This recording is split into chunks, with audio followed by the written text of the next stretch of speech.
Selamat pagi saudara, pagi ini akan berlangsung rapat paripurna DPRD Kabupaten Goa dalam rangka Hari Jadi Kabupaten Goa yang ke-701 dengan mengusung tema dengan semangat Hari Jadi Goa. Bersama kita lanjutkan pembangunan menuju kemandirian daerah. Kegiatan ini pun dihadiri langsung oleh PLT Gubernur Provinsi Sulawesi Selatan, Bupati Kabupaten Goa dan juga DPRD Kabupaten Goa. Lalu seperti apa berlangsungnya kegiatan pagi hari ini?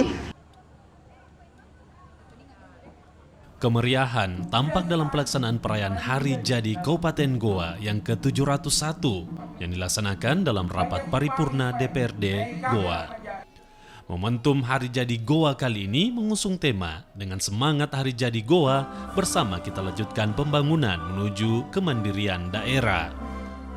Rapat paripurna Hari Jadi Goa yang ke-701 diisi berbagai kegiatan seperti pembacaan singkat sejarah Kabupaten Goa dan pemberian penghargaan kepada sejumlah camat, lurah, dan kepala desa.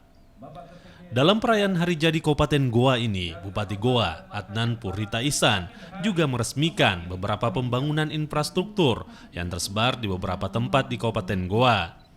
Selain itu, tahun 2022 mendatang, pemerintah Kabupaten Goa juga berencana untuk memberikan bantuan biaya kuliah.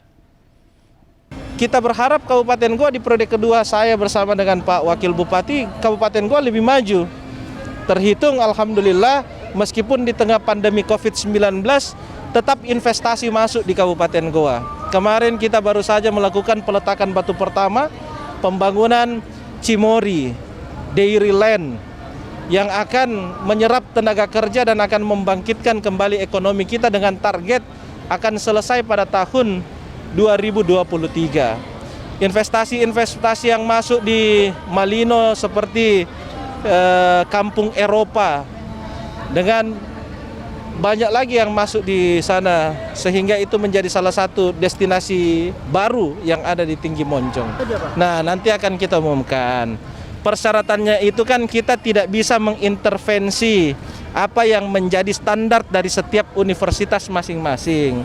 Tetapi kita hanya meminta nanti kerjasamanya, tesnya dilakukan di Kabupaten Goa, lalu kita membuat persyaratan kira-kira misalnya untuk Unhas, persyaratan seperti apa yang diinginkan Unhas, baru kita sesuaikan dengan daerah.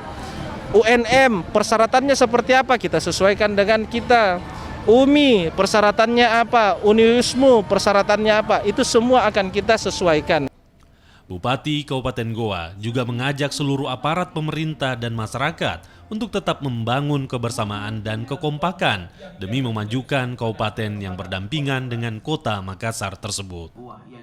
Aprianto Jabri, Arif Tirtana, Kompas TV, Kabupaten Goa, Sulawesi Selatan.